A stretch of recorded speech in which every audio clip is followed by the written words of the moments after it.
Кажете ми нещо сега, не чувам. Здравей, чуваш ли ме? Аз те чувам, ти чуваш ли ме? Добре.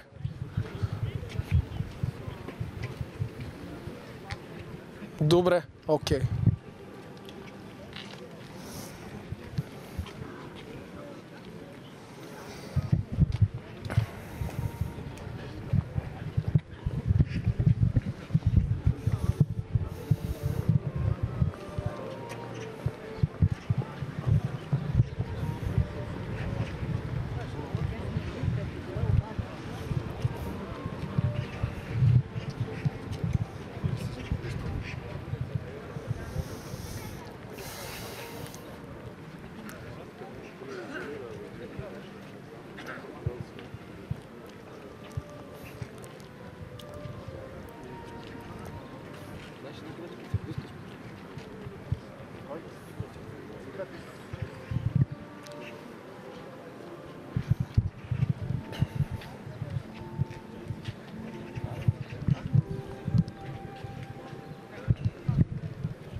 Да.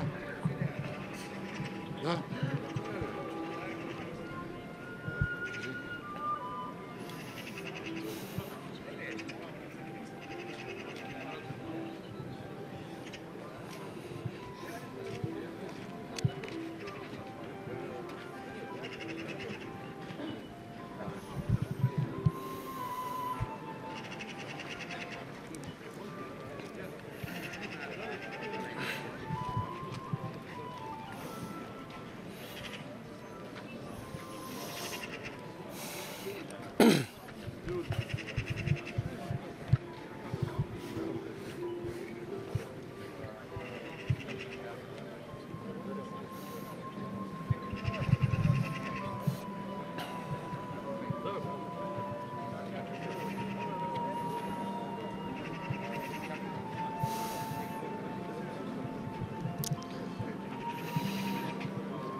Добър ден от двореца на културата и спорта, където след по-малко че все пак ще започне поклонението на Трифон Иванов.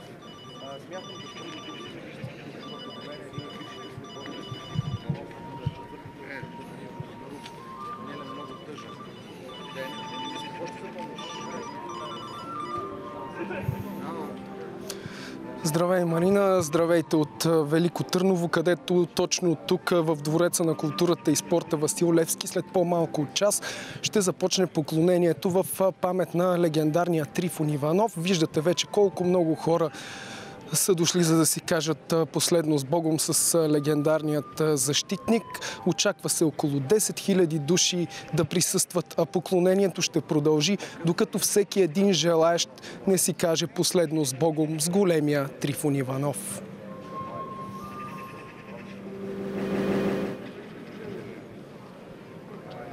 Благодаря ти, наистина. Много тежко да се говори, когато изпращаш много голям мъж в защитник на терена и един човек с голямо сърце извън него. Това беше Трифон Иванов. Да. Айде. Доста хора,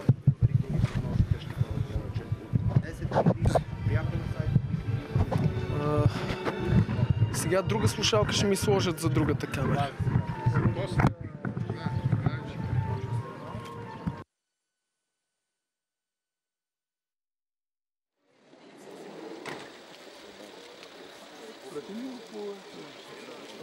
Да не забравиш, защото ще го изтриеш.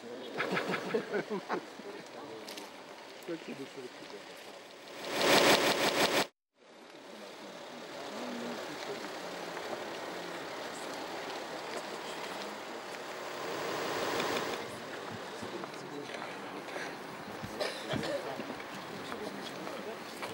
Цяла България.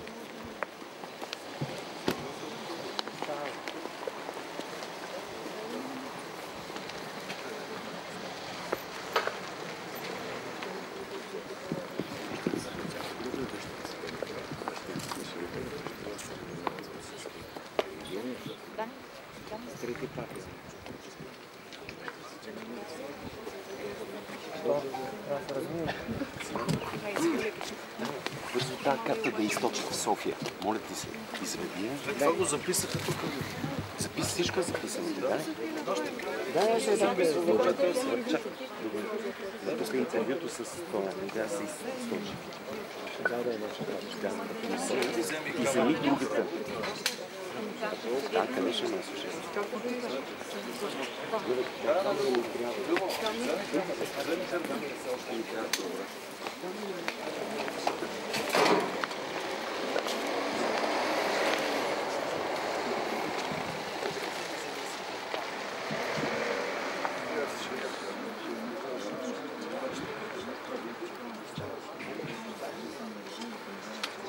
приятел не е дошъл, старши. Който? Тепер.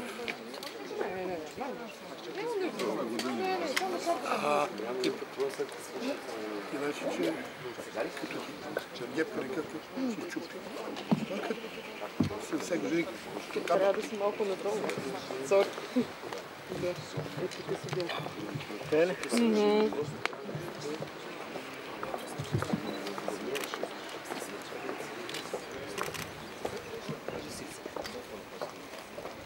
Ти, които носят берец.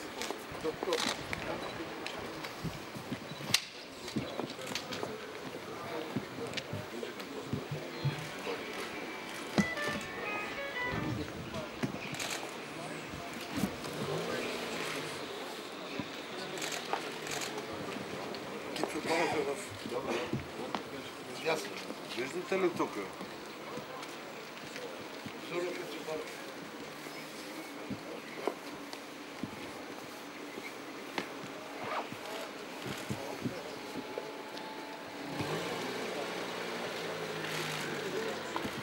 От локото. Айде.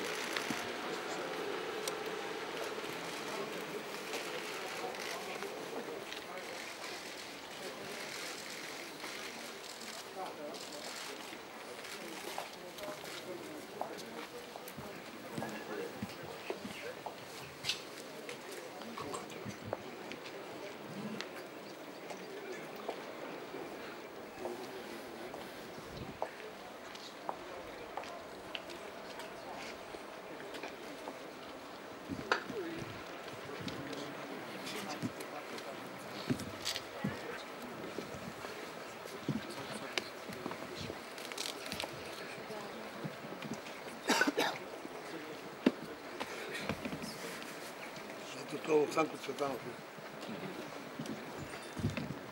Ама опишеш ли? Ето сега. Цанко Цветанов.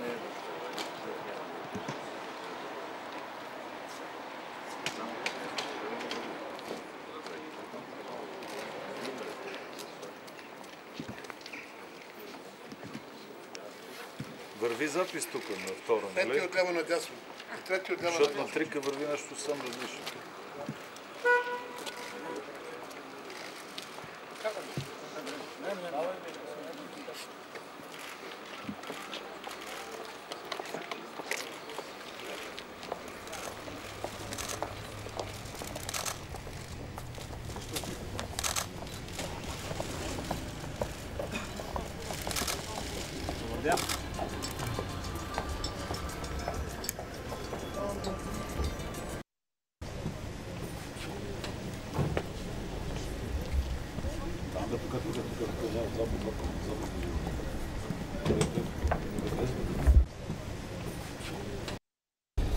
Прати ми го по СМС. Ама да не забравиш, защото... Ще го изтриеш, нали? Как се досети?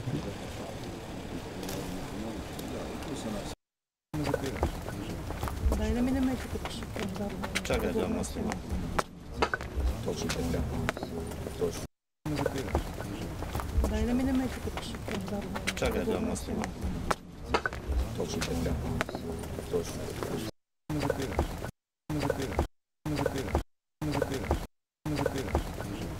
Дай да минем тук.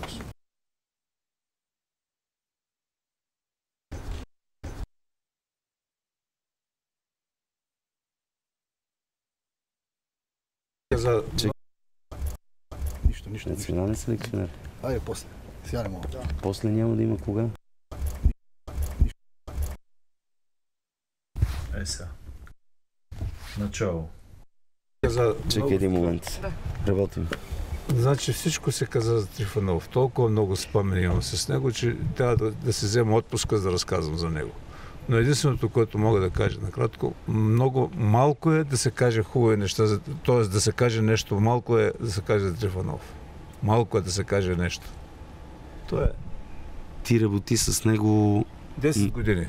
10 години съм работил с него. Изключителен човек. Няма какво да кажа това, което е казано.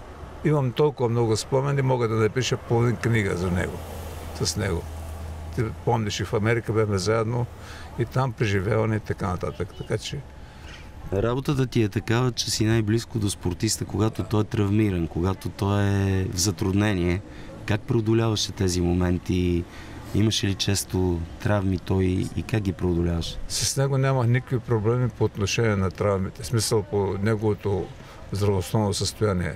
Той много малко боледуваше. Единственият ми спомен, който е с него, беше в Германия за квалификацията за европейско първенство, където той стъпи криво и искаше пак да играе, обаче решиме, че няма нужда да играе. Гореше от желание да играе на този матч, но така се случи. Паднахме 2-0, колко паднахме тогава.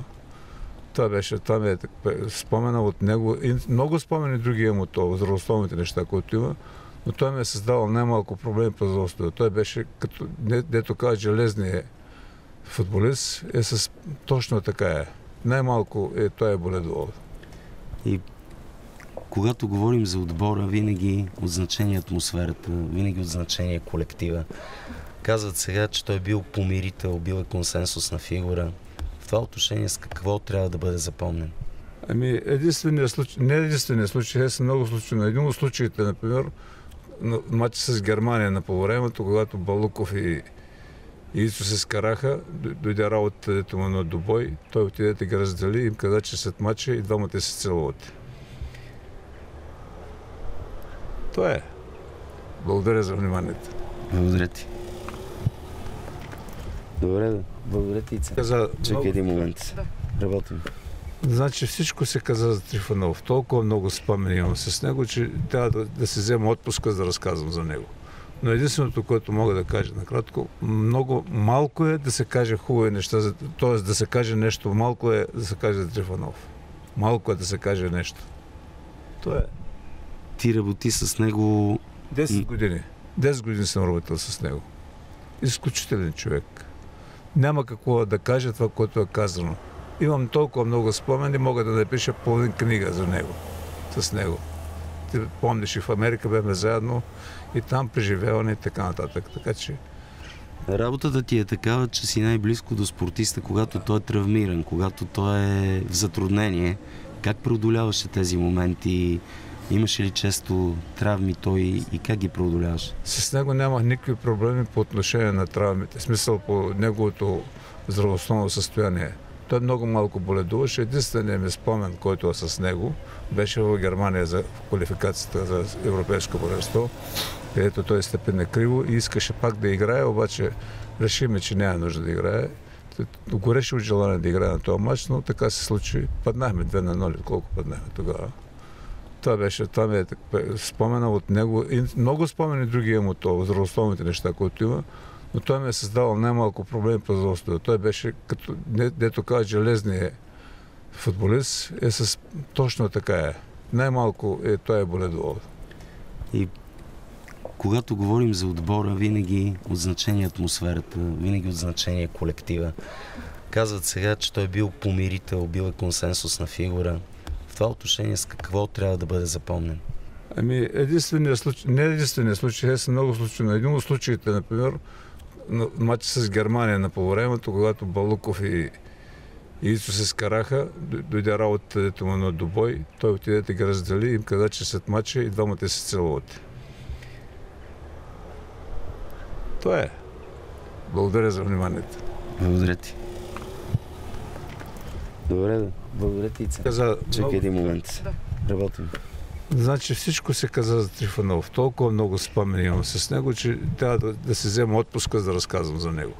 Но единственото, което мога да кажа накратко, много малко е да се каже хубави неща, т.е. да се каже нещо, малко е да се каже за Трифонов.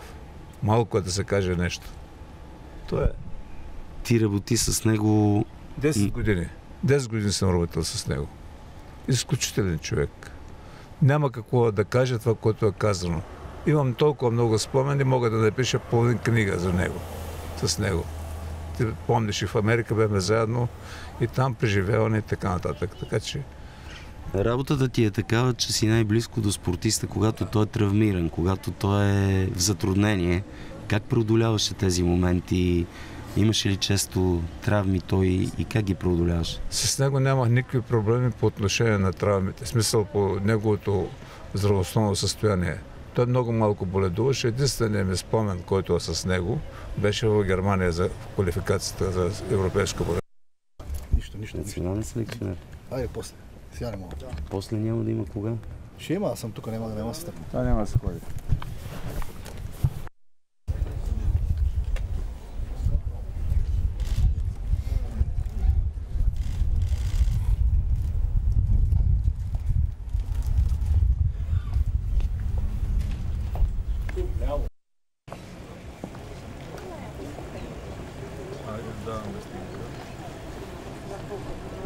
Снимка.